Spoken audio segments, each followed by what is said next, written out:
Boa noite a todos, boa noite a todas. Hoje a gente vai falar sobre o período regencial, pessoal, tá? Iniciado no ano de 1831, ele vai até o ano de 1840.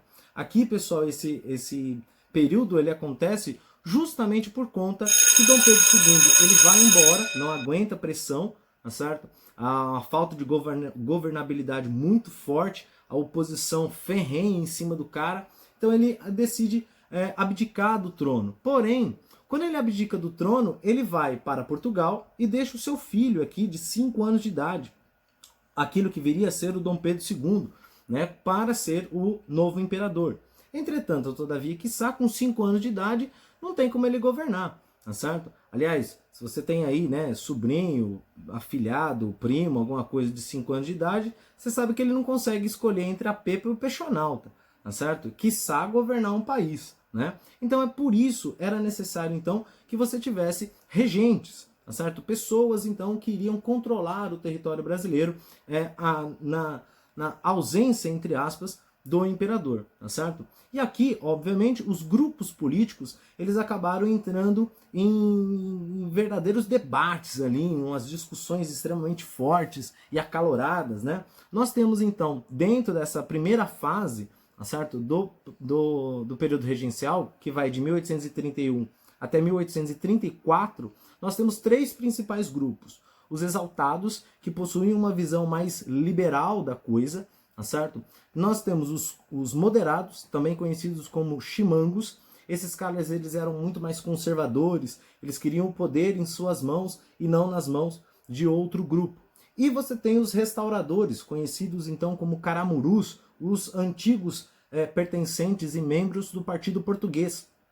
Esses caras, então, eles recebem o nome de restauradores justamente porque eles estão a fim de restaurar o poder que era do Dom Pedro I. Então, dentro da visão deles, se o Dom Pedro I voltar, maravilha, melhor ainda, tá certo? Se ele não voltar, que fique, então, com eles esse poder, porque aí sim eles podem fazer essa transição para o Dom Pedro II de maneira mais tranquila e mais suave.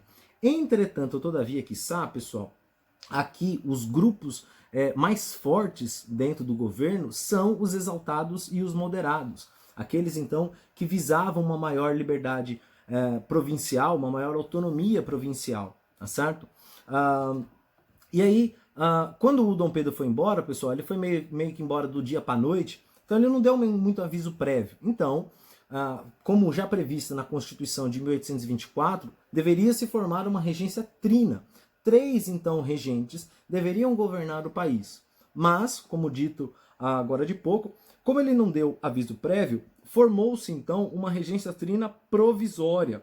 Esses 6 meses, então, para que pudesse surgir candidatos, né, possíveis nomes, para aquilo que viria a ser a regência trina permanente. Entretanto, mesmo sendo provisória, esses caras aqui conseguem criar questões muito fortes, como, por exemplo, a lei regencial. Essa lei regencial, ela ampliava os poderes do regente. Poderes estes que não estavam descritos na Constituição de 1824. Então, eles criam ali um mecanismo do qual esses regentes possam ter mais poder do que o necessário, vamos dizer assim. Então, há uma interferência muito grande desses regentes, até porque eles visam defender os seus interesses. Eles visam, então, defender a sua classe, os seus benefícios, os seus privilégios, tá certo? Escolhido os 3 nomes da regência permanente, eleitos esses 3 nomes, iniciando aí essa nova fase, tá certo? Da regência trina. O grande problema, pessoal, é que quanto maior era a autonomia provincial, mais descontrole aquela província tinha, ou ela gerava. Tanto é que, nessa primeira fase, até 1834, nós vamos encontrar diversas pequenas revoltas. Professor, por que pequenas revoltas? Porque nós entraremos na segunda fase do período regencial com grandes revoltas, tá certo? Então, pequenos descontroles, pequenos levantes populacionais aconteciam dentro dessas províncias. Parênteses na aula. Quando eu falo província, eu quero falar então o que a gente entende hoje por estado, tranquilo? É que antes o nome ali da região, administrativamente falando, era província, tranquilo? Voltando. Então, essa província ela estava numa desordem total, um caos, e pequenos levantes começavam a aparecer. Tanto é que, para controlar esse levante, foi criada aqui a Guarda Nacional. Os regentes deram aos latifundiários o poder militar, deram então patente alta. Não que eles tivessem o bigode grosso, tá certo? Para ter patente alta. Nossa, essa é muito 2013, né? Para quem ouve funk das antigas vai lembrar dessa piada aí, entendeu a referência, tá certo? Mas esses latifundiários, esses caras então tinham um poder, tá certo? Aquisitivo muito grande, e esse cara conseguia contratar exército mercenário, conseguia contratar aquilo que a gente chama de capanga, jagunço, tá certo? Para sufocar as revoltas. Quanto mais esse coronel, tá certo? Esse latifundiário tinha poder, mais controle sobre aquela região ele tinha. Parênteses na aula. O ápice desse coronelismo, pessoal, vai surgir lá na frente no período republicano, na Primeira República, ali na fase da República Oligárquica, tá certo? Dando ali a questão ali da política dos governadores, etc, etc. Mas as origens estão aqui no período regencial. Fecha parênteses, continuando.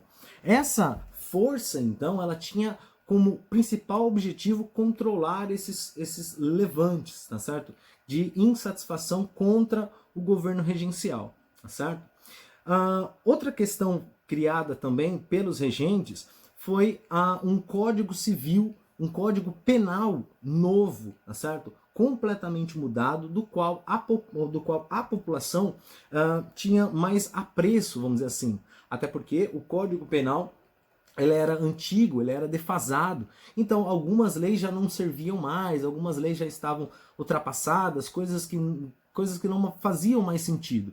Então, se renovou esse Código Civil, esse Código Penal, fazendo com que os caras, então, seguissem uma lei, obviamente, sobre a tutela e sobre os olhos atentos desses regentes, tá certo?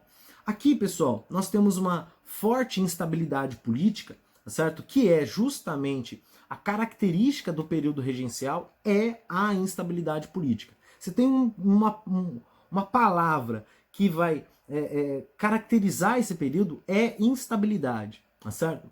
Tanto é que, para controlar essa instabilidade política, para controlar essas desavenças com esses grupos políticos aqui que nós estamos vendo, os exaltados, moderados e os restauradores, foi então criado o Ato Adicional de 1834. Aqui tentava se agradar gregos e troianos, tá certo? Tentava se agradar tanto os liberais quanto os conservadores. Por quê? Este ato, realizado no ano de 1834, ele dava maior poder para as províncias, uma maior autonomia provincial, entretanto, ele centralizava o poder nas mãos de um único regente. Houve, então, a substituição daquilo que a gente conhece como regência trina pela regência una, tá certo?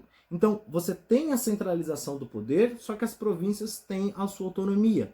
Eu agrado os conservadores, tanto uma parte ali dos moderadores e dos restauradores com a regência una, mas eu agrado também os liberais, uma grande parte dos exaltados e a outra parte dos moderadores.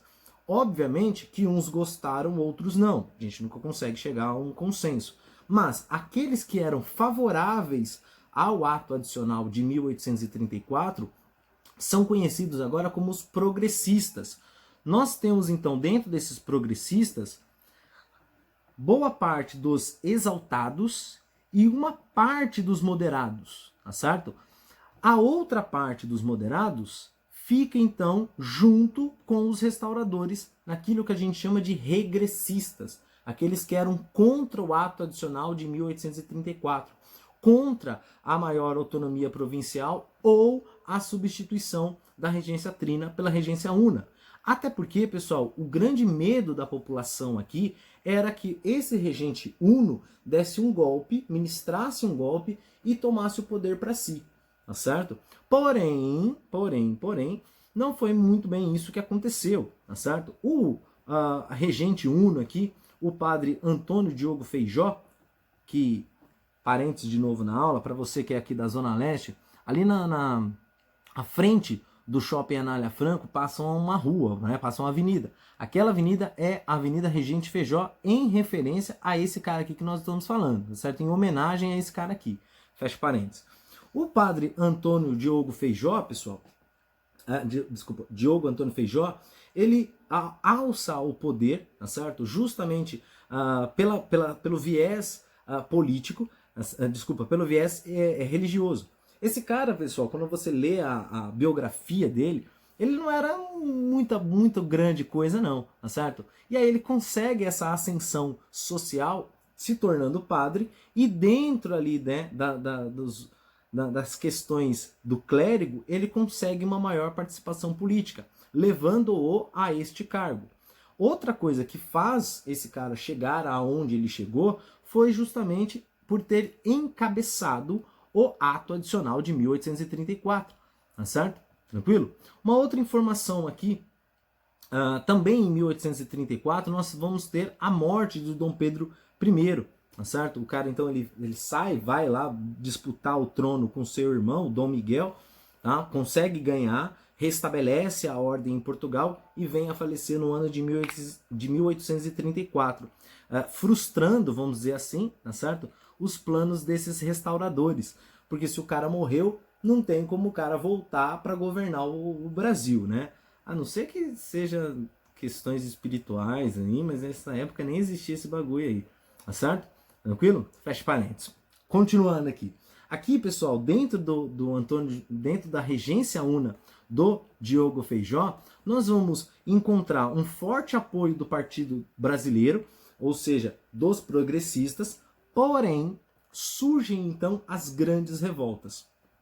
É em 1835 que você vai encontrar a revolta dos malês, por exemplo, uma revolta de escravos muçulmanos que se rebelam contra a intolerância religiosa, além, obviamente, da questão da escravidão, tá certo? Mas além de serem tratados, feito bichos como escravos, eles ainda eram mais maltratados que os demais por serem muçulmanos, dentro de uma raiz fortemente cristã, tá certo? Os muçulmanos, eles eram vistos como odiados, tá certo? E além disso, eles eram escravos, então rebaixava ainda mais esse cara. Esses escravos, então, letrados, né? Diga-se de passagem, como já diria o filósofo Neto, esses caras, então, eles promovem essa rebelião na Bahia, tentando chegar até o recôncavo baiano para conseguir fugir, tá certo? E ampliar ali as suas questões, etc. Entretanto, todavia, quiçá, assim como grande parte das revoltas populares, né, tanto dessa época quanto as demais, eles foram sufocados à base da pancada mesmo, tá certo? E você vai encontrar outras revoltas, né, regenciais que acontecerão nesse mesmo período, como, por exemplo, a cabanagem e a farroupilha.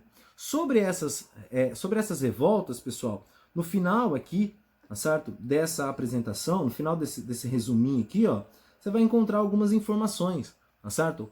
Então, o nome ali da revolta, tá certo? Então, revolta da cabanagem. Esses cabanos, então, né, pessoas que viviam ali na região, na província do Grã-Pará, hoje só conhecido como Pará, tá certo? Se rebelaram no ano de 1835 e passaram rebelados até o final da regência una, né, até ali a chegada do Dom Pedro II ao poder em 1840. Esses caras, tudo que eles queriam, tá certo? Era uma melhor condição de vida. Até porque, pessoal, quando a gente começa a perceber a história do Brasil, quando há a substituição da capital ali de Salvador para o Rio de Janeiro, ali no ciclo aurífero, né, no ciclo do ouro, parece que o governo esquece a região Nordeste, né, onde hoje a gente chama de região Nordeste, certo? Antes a região Norte. Então hoje o Nordeste, ele esquece aquilo lá e deixa para lá. E aí ele passa a voltar a sua atenção justamente para o Sudeste e esquece desses caras. Então, as condições de vida deles vêm decaindo desde o começo do século XVIII. Nós estamos já no meio do século XIX, ou quase no meio do século XIX, e só piora. Então por isso que esses caras eles vão se rebelar, justamente para ganhar aí um poder. Essa revolta, a revolta da cabanagem, bem como a Revolução Farroupilha, são revoltas separatistas. Esses caras, então, eles querem se separar do país e criar aqui um novo país, um novo estado. Parênteses na aula.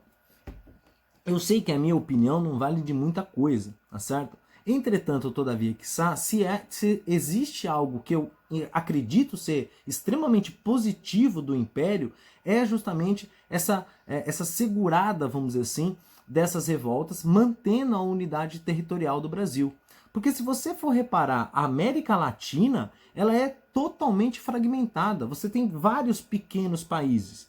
E se, por um acaso, essas revoltas tivessem dado certos, o Brasil não seria desse tamanho todo. Nós teríamos outros tantos paizinhos pequenos, tá certo?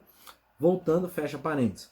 A Revolução Farroupilha é uma revolução totalmente diferente da cabanagem por ser uma revolta da elite.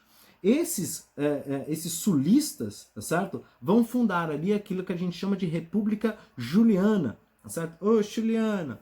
Esses caras, então, fortemente no Rio Grande do Sul, um pedacinho ali de Santa Catarina também adentrará a essa revolta, também vai se esticar até ali a coroação do Dom Pedro II, tá certo? Essa elite, então, ela estava brigando por conta da elevação do imposto no charque, que é carne seca, vamos pensar assim, tá certo? Existem outros nomes também do charque, carne seca e etc. Mas havia, então, esse aumento do imposto, o que leva essas pessoas a começarem a criticar. Até porque, nesta época, era mais fácil você comprar carne argentina ou uruguaia do que a própria carne gaúcha, devido ao tanto de imposto que esses caras têm que pagar. Esses latifundiários, então, tá certo? Esses grandes pecuaristas começam a se rebelar e inspirados pela Guerra da Cisplatina, que vai virar, né, que já virou o Uruguai, né, na época, lá em 1826, eles vão fazer a mesma coisa. Eles vão criar ali o seu próprio país, tá certo? Outro parênteses na aula. Tem vários parênteses hoje, hein? Outro parênteses. Até hoje, se você for no Rio Grande do Sul ou dar uma pesquisada, você vai encontrar esse movimento separatista, tá certo? Eles têm até mascote, é bem interessante. Tá? Então, alguns estudiosos falam que a próxima guerra que o Brasil irá participar é justamente uma guerra contra o sul do país, se acaso essa ideia for levada adiante. Fecha parênteses. Bom, como a coisa não estava muito boa aqui para o regente Feijó, tá certo? Esses caras, então, ou esse cara, então, decide se livrar do governo, tá certo? Decide, então, se livrar dessa batata quente, tirando, então, os liberais do poder e dando, né, deixando aí o poder executivo nas mãos dos conservadores, nas mãos dos regressistas. Então, a partir de 1837, quem passa a governar o país é o regente Pedro Araújo Lima, tá certo? Conhecido também como Regente Araújo Lima. Esse Araújo Lima, além dele ter que enfrentar as revoltas do seu antecessor, que é justamente a cabanagem e a farroupilha, ele teve que lidar com mais duas revoltas, a balaiada e a sabinada. Da balaiada, pessoal, eu aconselho vocês a assistirem um filme chamado Uma História de Amor e Fúria. Esse filme é um desenho que é dublado ali pelo Selton Mello e pela Camila Pitanga. É sensacional. Ele passa a história do Brasil em várias pequenas passagens, né, em pequenas curta-metragens, vamos dizer assim, com uma história no meio. É fantástico. Dá uma procurada, vale a pena. Tá certo? E a balaiada, tanto a balaiada quanto a sabinada, são movimentos que acontecem no nordeste do país, tal qual a cabanagem, tá certo? Visando, então, maior participação política, visando melhores condições de vida, visando, então, o fim do autoritarismo, tá certo? E, obviamente, esses caras eles tinham que ganhar um maior poder, tá certo? E, obviamente, por se tratar aqui de um ou de duas, né? E colocando também a cabanagem de 3 revoltas populares, eles são massacrados, tá certo? Aqui, pessoal, é soco na cara, dedo no olho, chute na canela, cotonete molhado, xingamento de mãe, aperto de mamilo, cotovelada. Ixi, a coisa foi feia mesmo pro lado desses caras, tá certo?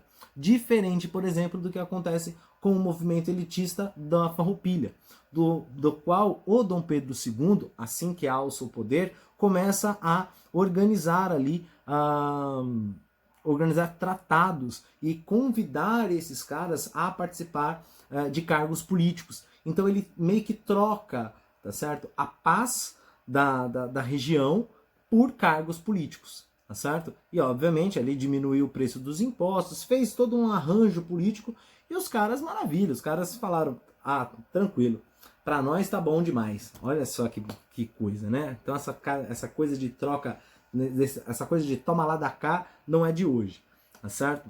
Bom, chegamos aqui, pessoal, no ano de 1840. E no ano de 1840, e se você é bom de matemática, ou nem precisa ser tão bom de matemática como eu, por exemplo, você pegou a informação que o período regencial começa em 1831. Em 1831, Dom Pedro II tem 5 anos.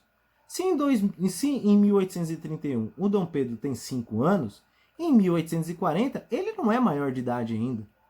Ele está ali entre os 14 e os 15 anos. Para pegar para a nossa realidade, ele está saindo do 9º ano e indo para o 1º. Ele não muitas pessoas aqui, pessoal, na data de hoje, 2020, quando chegam nessa idade, né, do 9º para o 1º, não sabe o que vai fazer na ETEC. E o cara aqui, ele tem que governar um país, ele vai ter que ser imperador.